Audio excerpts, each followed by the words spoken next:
everybody. Welcome to our chat today. With me is my colleague, Dr. Neha Malhotra.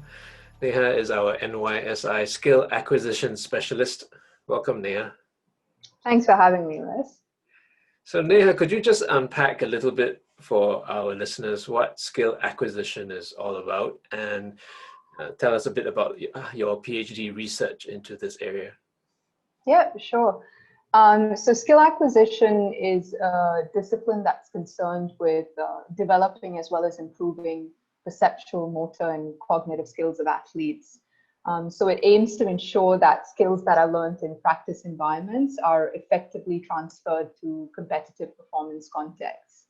So it's a multidisciplinary field in that it draws upon knowledge from motor learning and control, psychology, and pedagogy, amongst other fields as well. So my area of expertise would be more in motor learning and psychology, and my PhD was focused on motor learning and performance under pressure. So specifically, I was interested in looking at how individual differences influence both learning as well as how they influence performance under pressure. And I was further interested in examining the different skills training approaches that could be used to help individuals more effectively learn so that they're less likely to choke under pressure. This is when I became very interested in the concept of implicit motor learning, which we can get into a bit later. So after circuit breaker, some training resumed, but with the social distancing restrictions. Naturally, national youth coaches and national youth athletes have all been eager to pick up where they left off. But from a skill acquisition point of view, what should coaches be mindful of? Potentially one issue is the overuse of instructions to perfect techniques. Yeah, so you're right. With training resuming, coaches and athletes will be quite eager to get back to their pre-CB levels of performance, especially for technical and tactical skills, which they haven't been able to practice at home. So coaches in particular will be trying to help their athletes by guiding them on how to execute their skills more perfectly. And this is often done by providing explicit instructions and pointers on how to carry out movements in a so-called perfect manner. Although these instructions might lead to short-term improvements in techniques within a particular training session, it's important to be aware of what the long-term repercussions of providing this verbal information are. So for example, there's research that has shown that individuals who are provided with a lot of verbal knowledge about how to carry out their movements, so essentially explicit learning, has been shown to experience a performance breakdown under pressure. So this is especially true for experienced athletes who are used to carrying out their movements more automatically. So you would have heard in the media of this term called overthinking or overanalyzing. And in the literature, the term used is reinvestment, which is essentially the tendency to focus attention inwards towards our movements in an attempt to sort of consciously control what we're doing. So as coaches, it's important to be mindful that verbal instructions that you provide in a session can in fact lead to a sort of buildup of knowledge, which can later on interfere with the automatic performance. So this is where implicit motor learning comes in, and specifically analogy learning. Yeah, so an alternative learning approach that coaches can use is called implicit motor learning, which refers to learning skills with minimal conscious awareness about how you move. So one form is, as you mentioned, analogy learning. So analogies leverage on concepts that are familiar to the learner to provide an understanding about a new skill. So for instance, if a coach was instructing players about a basketball free throw, such that she wanted her athletes to perform a wrist snap and generate a backspin to the ball, the coach might use an analogy such as shoot as if you're trying to put cookies into a cookie jar on a high shelf to get the players to get that follow through of the wrist snap, instead of using a number of different explicit rules about extending the elbow and following through, etc. So the analogy in this case is used as a single concept which encompasses all the key biomechanical information about the movement. So in a way, analogies have the potential to simplify the information about complex movements. In fact, the literature has shown us that the use of analogies leads to more cognitively efficient learning in a way that learners have a lot more attention resources to devote to things like decision making while they're carrying out movements. It just occurred to me that when you use something like a cookie, and if you're hungry, you can't unthink the cookie. No, especially when you're hungry, it might. I don't know if it might be more effective. So the question that struck me was, is an analogy learning equally effective for both beginners and experienced athletes? That's a really good question. So if an analogy encompasses or chunks all the little bits of information into one rule, then essentially it could work for experienced athletes by resulting in a more cognitively efficient manner of learning. However, at times it is possible that analogies are not so easily conceptualized by the athlete.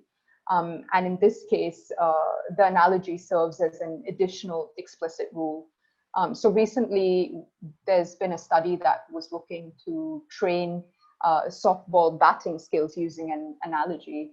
And what they found was that the analogy worked well for novices or beginners, but it didn't work as effectively for intermediate athletes, especially when it came to performing with additional attention demands.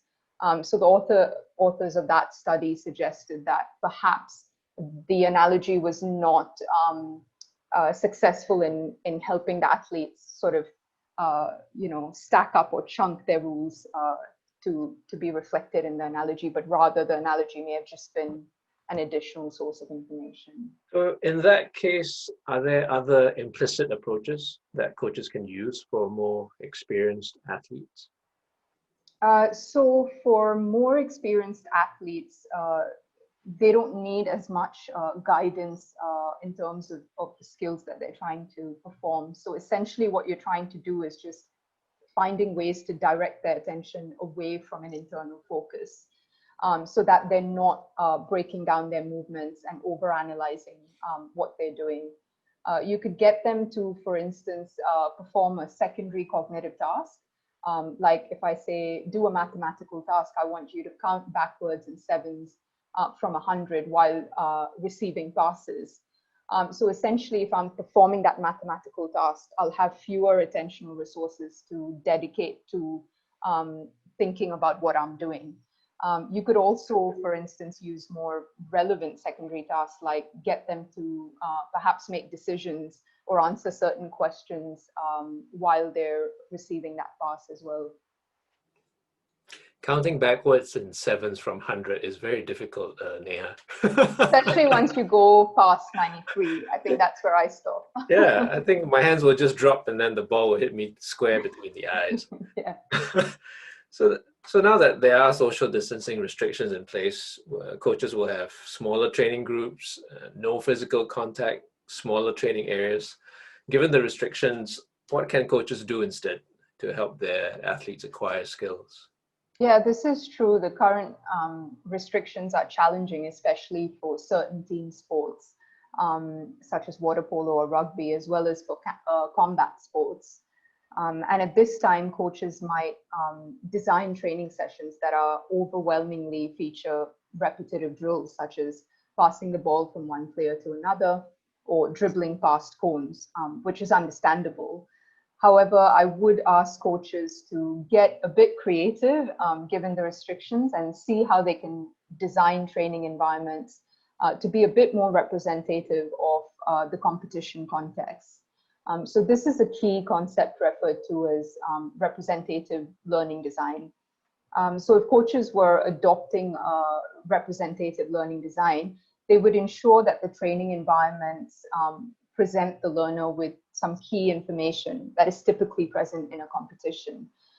So this information will in turn be used by the learner to guide their actions. And over time, And with practice, the learner will get better to develop these sort of information action relationships. And slowly they'll get better at refining and adapting their actions within that particular context.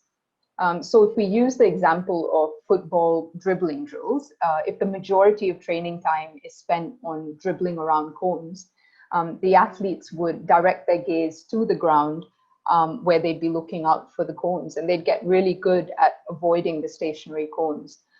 Whereas what's required of them in a game is to keep their gaze upwards, looking out for key information like where their teammates are, or looking out for defenders and estimating the speed at which they're approaching them.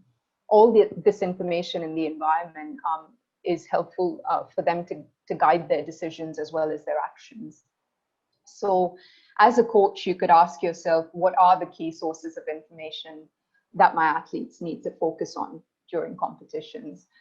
Is it the presence of defenders, or is it getting a feel for playing on a particular kind of surface? Or is it identifying gaps in a defense line? Then try and create a training environment that provides all these key sources of information and try and incorporate that into training. So it might be that at the moment you can't have full-fledged games, but you could still perhaps have small-sided games, for instance, which still keeps with the limit of having 5 players in a group. Or you could organize sparring drills while still keeping a certain safe distance so that you're able to pick up the information from your opponent and adjust your movements accordingly as well. So for coaches, it's really to be mindful of developing training environments that allow players the opportunities to pay attention to some key information as best as possible, given the current restrictions. So have you come across any positive examples of representative learning design despite the restrictions? Yeah, I made an interesting observation when I was down by the pool. So pre-COVID, usually multiple swimmers would share a lane and swim in a clockwise or anti-clockwise manner.